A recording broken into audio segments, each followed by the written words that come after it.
Hello दोस्तों, स्वागत है आपका हमारे चैनल यूपी एग्ज़ाम क्विज़र में। दोस्तों, आज के वीडियो में हम 20 जुलाई से संबंधित उत्तर प्रदेश के सभी एग्ज़ाम्स के लिए मोस्ट इम्पॉर्टेंट करंट अफेयर के क्वेश्चंस को डिस्कस करेंगे और हर एक क्वेश्चन से रिलेटेड आपको फैक्ट भी बताएंगे। और वीडियो के अंत में हम आपसे एक क्वेश्चन भी पूछेंगे जिसका जवाब आपको कमेंट बॉक्स में देना है। और अगर आपको इसकी PDF डाउनलोड करनी है तो इसकी PDF आप हमारे टेलीग्राम ग्रुप से डाउनलोड कर सकते हैं। टेलीग्राम ग्रुप की लिंक आपको वीडियो के डिस्क्रिप्शन में मिल जाएगी। और दोस्तों, ये जो Uttar Pradesh daily current affair का वीडियो है ये यूपी के सभी कॉम्पिटिटिव एग्जाम्स के लिए मोस्ट इंपॉर्टेंट है। तो अगर आप उत्तर प्रदेश के किसी भी एग्जाम्स की तैयारी कर रहे हैं तो इस वीडियो को रेगुलर जरूर देखें। तो चलिए शुरू करते हैं। दोस्तों, यूपी लेखपाल के लिए अगर आपको ग्रामीण प्रवेश की ई-बुक डाउनलोड करनी है तो इसकी लिंक आपको वीडियो के डिस्क्रिप्शन में मिल जाएगी, वहाँ से आप इस ई-बुक को डाउनलोड कर सकते हैं। दोस्तों, आज का सेशन शुरू करने से पहले हम कल के क्वेश्चंस का रिवीजन करेंगे। तो कल का पहला क्वेश्चन है, हाल ही में किस राज्य ने भूजल सप्ताह के अवसर पर डिजिटल भूजल रथ की शुरुआत की है? तो इसका जो करेक्ट आंसर है वो है option number D, Uttar Pradesh ने। अगला क्वेश्चन है, प्रोफेसर ध्रुव सेन सिंह को भूविज्ञान का सर्वोच्च पुरस्कार राष्ट्रीय भूविज्ञान पुरस्कार प्रदान किया गया। इनका संबंध उत्तर प्रदेश के किस जिले से है? तो इनका जो संबंध है वो उत्तर प्रदेश के देवरिया से है। ऑप्शन नंबर बी यहाँ पर करेक्ट होगा। दोस्तों, उत्तर प्रदेश करंट अफेयर की अगर आपको लास्ट 1 ईयर यानी साल 2021 की PDF ई-बुक डाउनलोड करनी है तो इसकी लिंक आपको वीडियो के डिस्क्रिप्शन में मिल जाएगी, वहाँ से आप इसकी PDF ई-बुक डाउनलोड कर सकते हैं। इसके साथ ही अगर आपको उत्तर प्रदेश करंट अफेयर की लास्ट 6 मंथ की PDF ई-बुक डाउनलोड करनी है तो इसकी लिंक भी आपको वीडियो के डिस्क्रिप्शन में मिल जाएगी, वहाँ से आप ये दोनों PDF ई-बुक डाउनलोड कर सकते हैं। और दोस्तों, अगर आपको इसे डाउनलोड करने में कोई प्रॉब्लम होती है तो साइट पर आपको व्हाट्सएप नंबर और ईमेल मिल जाएगा जिस पर आप कांटेक्ट कर सकते हैं। अगला क्वेश्चन है, उत्तर प्रदेश सरकार ने कोटेदारों को कॉमन सर्विस सेंटर यानी कि CSE का दर्जा प्रदान करने के लिए किस संस्था के साथ समझौता किया? तो ई-गवर्नेंस सर्विस इंडिया लिमिटेड के साथ। अगला क्वेश्चन है, INS सिंधुध्वज कितने साल की राष्ट्र सेवा के बाद सेवा मुक्त कर दिया गया? तो INS सिंधुध्वज जो पनडुब्बी थी इसे जो है 35 साल की सेवा के बाद सेवा मुक्त कर दिया गया। अगला क्वेश्चन है, हाल ही में किसने महिला एकल 2022 सिंगापुर ओपन बैडमिंटन खिताब जीता? तो ये जीता है PV सिंधु ने। अगला क्वेश्चन है, हाल ही में किसे NDA के उपराष्ट्रपति पद के उम्मीदवार के रूप में घोषित किया गया? तो जगदीप धनखड़ को। अगला क्वेश्चन है, सर्बिया में पैरासिन ओपन शतरंज प्रतियोगिता 2022 को किसने जीता है? तो ये प्रतियोगिता जीती है R प्रज्ञानंद ने। अगला क्वेश्चन है, अंतर्राष्ट्रीय नेल्सन मंडेला दिवस कब मनाया जाता है? तो 18 जुलाई को अंतर्राष्ट्रीय नेल्सन मंडेला दिवस मनाया जाता है। अगला क्वेश्चन है, इस देश के उपराष्ट्रपति बदारा ए जूफ भारत की यात्रा पर आए हैं? तो ये जो है गाम्बिया के उपराष्ट्रपति हैं। तो दोस्तों, ये कल के क्वेश्चंस थे जिसका हमने रिवीजन किया। अब हम शुरू करते हैं आज का सेशन। आज का पहला क्वेश्चन है, उत्तर प्रदेश के किस अनुभवी निशानेबाज ने ISSF विश्व कप में पुरुषों की स्कीट स्पर्धा में देश को पहला स्वर्ण पदक दिला करके इतिहास रचा? तो नाम ध्यान रखेंगे, Maharaj Ahmad Khan. Option number A यहाँ पर करेक्ट होगा। और दोस्तों, कौन है महराज अहमद खान? तो सबसे पहले इमेज में देखिए, ये है महराज अहमद खान। इन्होंने जो है अभी स्वर्ण पदक जीता है और ये देश के पहले ऐसे निशानेबाज बन गए हैं। भारत के अनुभवी निशानेबाज महराज अहमद खान ने दक्षिण कोरिया के चांगवोन में ISSF विश्व कप 2022 में पुरुषों की स्कीट स्पर्धा में, ध्यान रखेंगे स्पर्धा कौन सी, स्कीट स्पर्धा में देश को पहला स्वर्ण पदक दिला करके इतिहास रचा। दोस्तों, ये जो महराज अहमद खान हैं ये उत्तर प्रदेश के निवासी हैं, यानी इनका जन्म जो है वो उत्तर प्रदेश में हुआ। तो ध्यान रखेंगे, उत्तर प्रदेश के 46 वर्षीय 40 शॉट फाइनल में 37 का स्कोर इन्होंने किया और कोरिया के मिनसू किम को इन्होंने हरा दिया जो कि दूसरे स्थान पर है। और ब्रिटेन के बेन लेवलिन ये तीसरे स्थान पर है। ठीक, तो ध्यान रखेंगे ISSF प्रतियोगिता जो थी विश्व कप 2022 की प्रतियोगिता, तो स्कीट स्पर्धा में ये पहले स्थान पर रहे और इनका स्कोर कितना रहा? तो 37 का। दूसरे नंबर पर जो मेनसू किम रहे जो कि कोरिया के, उनका 36 स्कोर रहा और तीसरे स्थान पर जो ब्रिटेन की बेन लेवलिन है इनका 26 स्कोर रहा। दोस्तों, जो महराज अहमद खान हैं इनका जन्म उत्तर प्रदेश के बुलंदशहर में खुर्जा नामक जो है एक शहर है, वहाँ पर इनका जन्म हुआ। बुलंदशहर जिला है, ध्यान रखेंगे उत्तर प्रदेश के बुलंदशहर जिले में इनका जन्म हुआ। ये 2 बार के ओलंपियन हैं जो अब चांगवेन में भारत के लिए सबसे उम्रदराज प्रतिभागी हैं। इन्होंने 2016 में रियो डी जेनेरियो में विश्व कप में रजत पदक जीता था।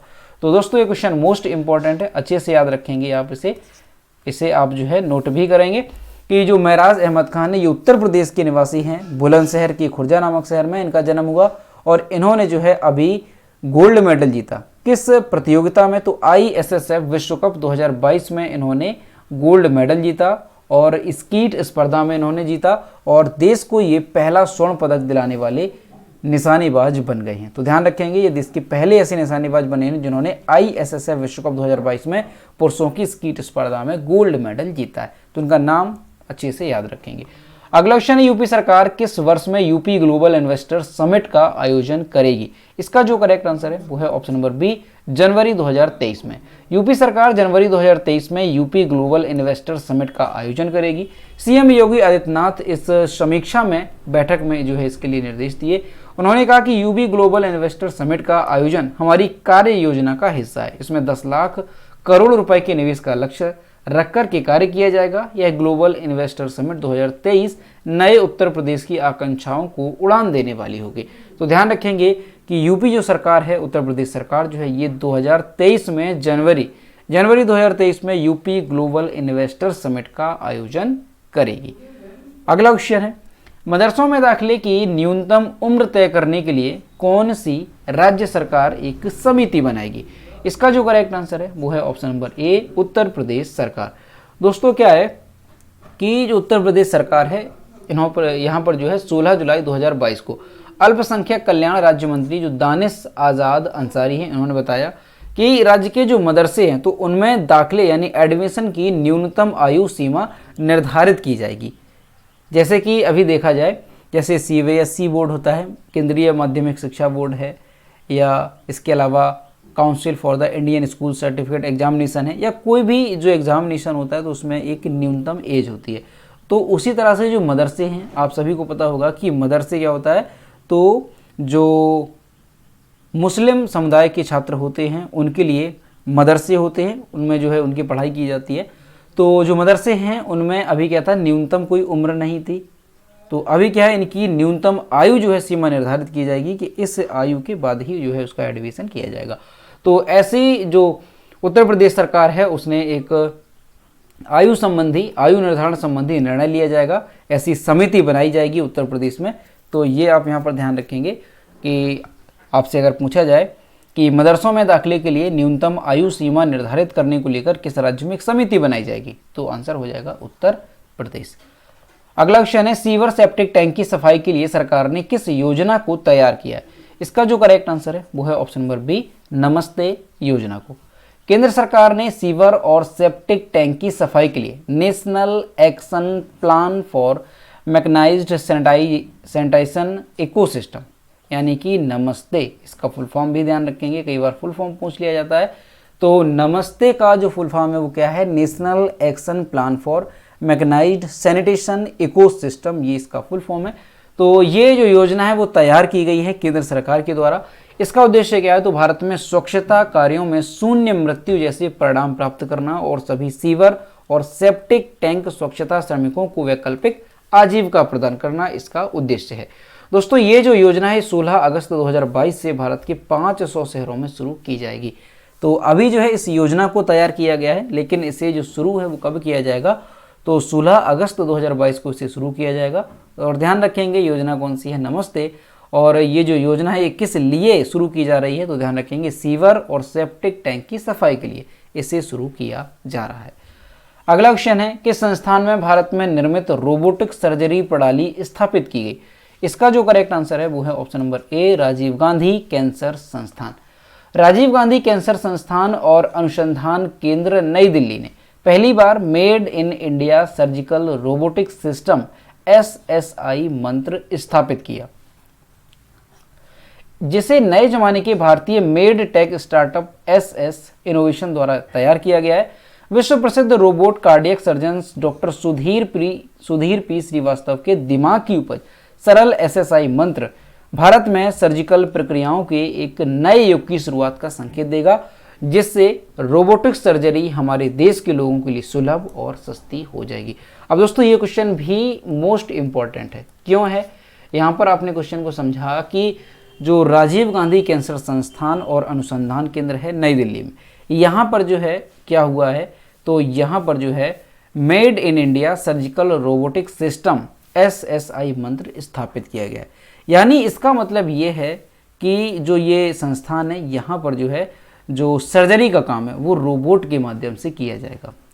ठीक है, नाम ध्यान रखेंगे, जो रोबोटिक सिस्टम है उसका नाम क्या रखा गया, तो SSI मंत्र इसका नाम रखा गया है। अब यहाँ पर दोस्तों ये समझना है कि जो सर्जरी है, सर्जरी का काम रोबोट करेंगे, लेकिन इसका जो कंट्रोल है वो डॉक्टर करेंगे। यानी इसकी जो कमांड है वो डॉक्टर के हाथों में होगी और डॉक्टर जैसा उसे निर्देश देंगे, उस तरीके से जो है काम किया जाएगा रोबोट के माध्यम से।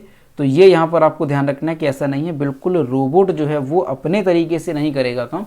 यहाँ पर जो उसको कंट्रोल करेगा वो डॉक्टर ही करेगा, यानी डॉक्टर जो है वहाँ पर बैठे रहेंगे और वो उसे कंट्रोल करेंगे, तब उस तरह से जो रोबोट है ये काम करेगा।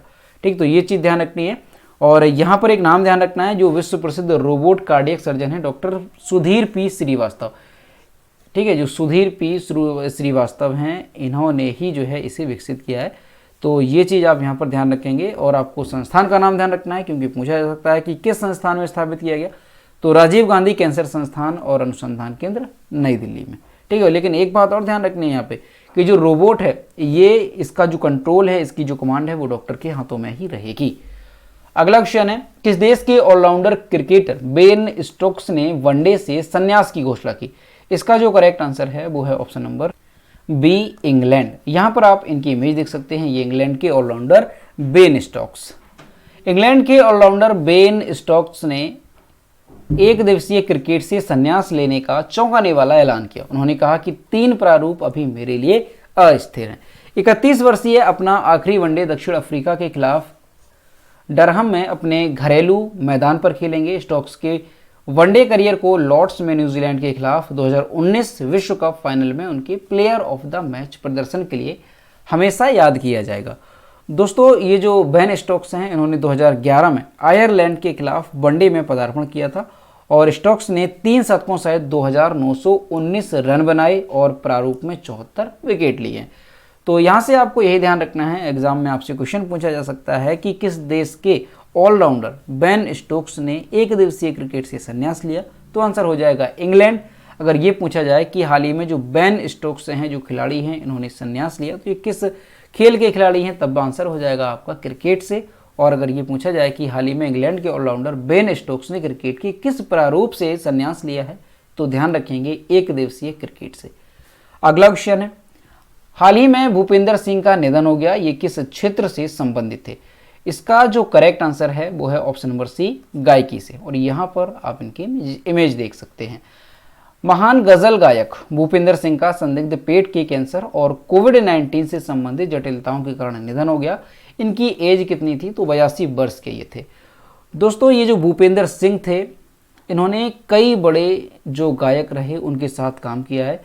जैसे इनके कुछ प्रमुख गीत हैं, कौन कौन से हैं? जैसे दुनिया छूटे यार ना छूटे, धर्मकांता का गीत है। थोड़ी सी जमीन थोड़ा सा आसमान, ये सितारा का सॉन्ग है, जिसे उन्होंने दिवंगत महान गायिका लता मंगेशकर के साथ गाया। और दिल ढूंढता है मौसम में है, नाम गम जाएगा, ये किनारा जैसे गीतों के लिए इन्हें जाना जाता है। ये इनके कुछ फेमस गीत हैं, ये इनके कुछ प्रसिद्ध गीत हैं जिनके लिए ये चर्चित हैं। तो ये नाम आप ध्यान रखेंगे और आपसे अच्छे से याद रखना है कि जो भूपेंद्र सिंह हैं, इनका हाल ही में निधन हुआ, किस क्षेत्र से संबंधित थे? तो ये जो है किससे संबंधित थे? ये गायकी से संबंधित थे। दोस्तों, ये जो भूपेंद्र सिंह है, इनका जन्म कहाँ पर हुआ था? तो ध्यान रखेंगे आप, पंजाब के अमृतसर में इनका जन्म हुआ था। अगला क्वेश्चन है, FIH महिला हॉकी विश्व कप 2022 किसने जीता? इसका जो करेक्ट आंसर है वो है ऑप्शन नंबर डी, नीदरलैंड ने। नीदरलैंड ने 17 जुलाई 2022 को फाइनल में अर्जेंटीना को 3-1 से हरा करके अपना 9वां FIH महिला हॉकी विश्व कप जीत लिया है। ऑस्ट्रेलिया ने जर्मनी को हरा करके तीसरा स्थान हासिल किया और अपना पहला विश्व कप पदक भी जीता। दोस्तों, भारत की अगर बात की जाए तो भारत जो है इसमें 9वें स्थान पर रहा इस विश्व कप में। यह महिला FIH हॉकी विश्व कप का 15वां संस्करण था। यह 1 से 17 जुलाई 2022 तक स्पेन और नीदरलैंड में आयोजित किया गया था। ठीक, तो यहाँ से आपको सारी बातें याद रखनी है कि जो FIH महिला हॉकी विश्व कप 2022 था, इसे किसने जीता? तो ध्यान रखेंगे नीदरलैंड ने इसे जीता। दूसरे स्थान पर कौन सा देश रहा? तो दूसरे स्थान पर रहा ऑस्ट्रेलिया। और तीसरे स्थान पर कौन सा रहा? तो जर्मनी जो है ये तीसरे स्थान पर रहा। भारत की अगर बात की जाए तो भारत 9वें स्थान पर रहा। और दोस्तों ये महिला FIH हॉकी विश्व कप का 15वां संस्करण था। ठीक है, आयोजित कहां पर हुआ? तो ध्यान रखेंगे स्पेन और नीदरलैंड में ये आयोजित किया गया था। अब दोस्तों नीदरलैंड ने ये जो विश्व कप है वो जीता है। तो नीदरलैंड से आपको ध्यान रखना है इसकी कैपिटल क्या है? तो एम्स्टर्डम नीदरलैंड की कैपिटल है। नीदरलैंड के जो प्राइम मिनिस्टर हैं वो कौन है? तो मार्क रूट नीदरलैंड के प्राइम मिनिस्टर हैं। और नीदरलैंड की करेंसी क्या है? तो ध्यान रखेंगे यूरो नीदरलैंड की करेंसी है। अगला क्वेश्चन है, फोर्ब्स की सूची में गौतम अडानी दुनिया के कौन से नंबर के सबसे अमीर व्यक्ति बन गए? तो ये जो है चौथे दुनिया के सबसे अमीर व्यक्ति बन गए हैं फोर्ब्स की सूची के अनुसार। यहां पर आप इनकी इमेज देख सकते हैं, ये गौतम अडानी। फोर्ब्स की रियल टाइम सूची के मुताबिक जो गौतम अडानी है ये 112.6 अरब डॉलर की नेटवर्थ के साथ टॉप 10 बिलियनियर्स की लिस्ट में चौथे नंबर पर पहुंच गए हैं। जबकि चौथे नंबर पर अगर देखा जाए कि कौन थे इनसे पहले, तो बिल गेट्स जो है ये चौथे नंबर पर थे, जो माइक्रोसॉफ्ट के संस्थापक हैं बिल गेट्स। तो अब जो बिल गेट्स हैं ये 5वें पायदान पर आ गए हैं। और दोस्तों जो बिल गेट्स हैं इनकी नेटवर्थ कितनी हो गई है? तो ये घटकर के 103 अरब डॉलर इनके रह गई है। 10 अरबपतियों में शामिल दूसरे भारतीय उद्योगपति रिलायंस इंडस्ट्रीज लिमिटेड के चेयरमैन मुकेश अंबानी है। ये जो है इस लिस्ट में 10वें नंबर पर बने हुए। इनकी नेटवर्थ कितनी है? तो 87.1 अरब डॉलर जो है इनकी नेटवर्थ है। पहले नंबर पर कौन है?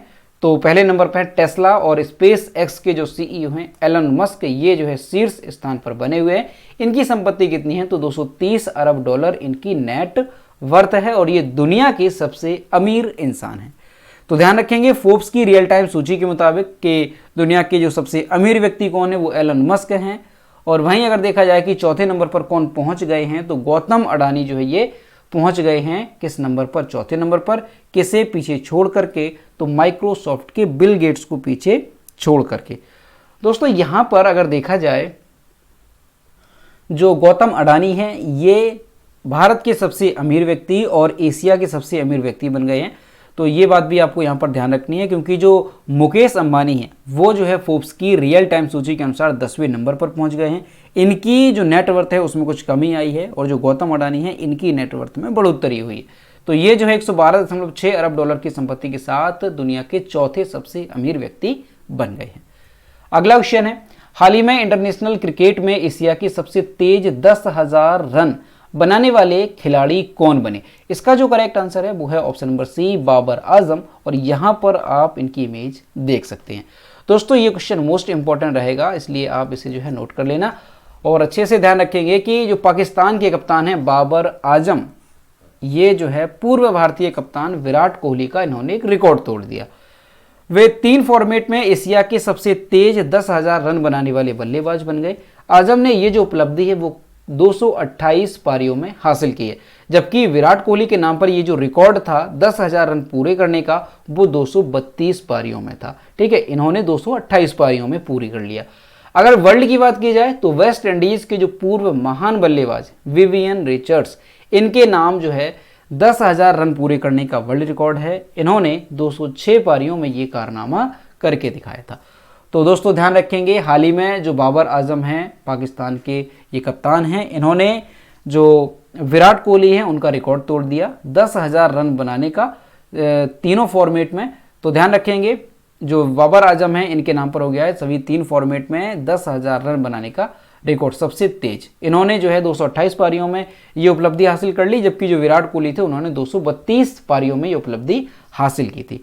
अब दोस्तों यहाँ पर आपको कुछ बातें और ध्यान रखनी है। जैसे बात की जाए कि जो बाबर आजम हैं ये 10,000 रन पूरे करने वाले कौन से नंबर के पाकिस्तानी बने? तो ये जो है 10,000 रन पूरे करने वाले 11वें पाकिस्तानी बल्लेबाज हैं। ठीक, लेकिन सबसे तेज की बात की जाए तो ऐसा करने वाले ये सबसे तेज बल्लेबाज बन गए हैं, ये बात ध्यान रखनी है। इसके साथ ही दोस्तों सबसे कम पारियों में 10,000 रन बनाने वाले बल्लेबाज कौन से हैं क्रम से अगर देखा जाए तो पहले नंबर पर आते हैं सर विव रिचर्डसन, जैसा कि आपको बताया, वेस्ट इंडीज की पूर्व महान बल्लेबाज हैं विवियन रिचर्ड्स, ये जो है पहले नंबर पर आते हैं, इन्होंने 206 पारियों में उपलब्धि हासिल की। दूसरे नंबर पर आते हैं हासिम अमला, जिन्होंने 217 पारियों में ये उपलब्धि हासिल की। तीसरे नंबर पर आते हैं ब्रायन लारा 220 पारियों में, और चौथे नंबर पर आते हैं जो रूट, ठीक ध्यान रखेंगे आप, जिन्होंने 222 पारियों में ये उपलब्धि हासिल की। और पांचवें नंबर पर आ गए हैं बाबर आजम, जिन्होंने 228 पारियों में जो है 10,000 रन पूरे कर लिए हैं। तो ध्यान रखेंगे। और एशिया की अगर आपसे पूछा जाए तो एशिया के ये पहले बल्लेबाज बन गए। तो दोस्तों ये थे 20 जुलाई से संबंधित उत्तर प्रदेश के सभी एग्जाम्स के लिए मोस्ट इंपॉर्टेंट करंट अफेयर के क्वेश्चन जो कि हमने डिस्कस किए। अब हम देखते हैं कल के वीडियो का क्वेश्चन जो हमने आपसे पूछा था। तो ये रहा कल का क्वेश्चन जो हमने आपसे पूछा था कि राज्य में लखनऊ कानपुर एक्सप्रेसवे का निर्माण कार्य अक्टूबर 2022 तक शुरू कर दिया जाएगा, तो इस एक्सप्रेसवे की लंबाई कितनी होगी? इसका जो करेक्ट आंसर था वो ऑप्शन नंबर बी था, 63 किलोमीटर। और लगभग सभी स्टूडेंट्स ने इसका सही आंसर किया। और मैं आपसे रोज कहता हूँ कि जो भी क्वेश्चन आपसे पूछा जाए तो सभी लोग क्वेश्चन का आंसर जरूर किया करो। तो ये रहा आज का क्वेश्चन, भारत का कौन सा राज्य अपनी इंटरनेट सेवा वाला पहला राज्य बन गया? इसका जो भी करेक्ट आंसर है वो आपको कमेंट बॉक्स में बताना है। और दोस्तों सभी लोग क्वेश्चन का आंसर जरूर किया करो। तो दोस्तों आज का वीडियो कैसा लगा? अगर वीडियो पसंद आया है तो वीडियो को लाइक करें, अपने दोस्तों के साथ शेयर करें, और अगर अभी तक हमारे चैनल पर नए हैं तो चैनल को सब्सक्राइब जरूर करें और बेल आइकन को भी प्रेस करें ताकि सभी वीडियोस की नोटिफिकेशन आप तक समय पर पहुंचती रहे। तो दोस्तों मिलते हैं नेक्स्ट वीडियो में। Thank you.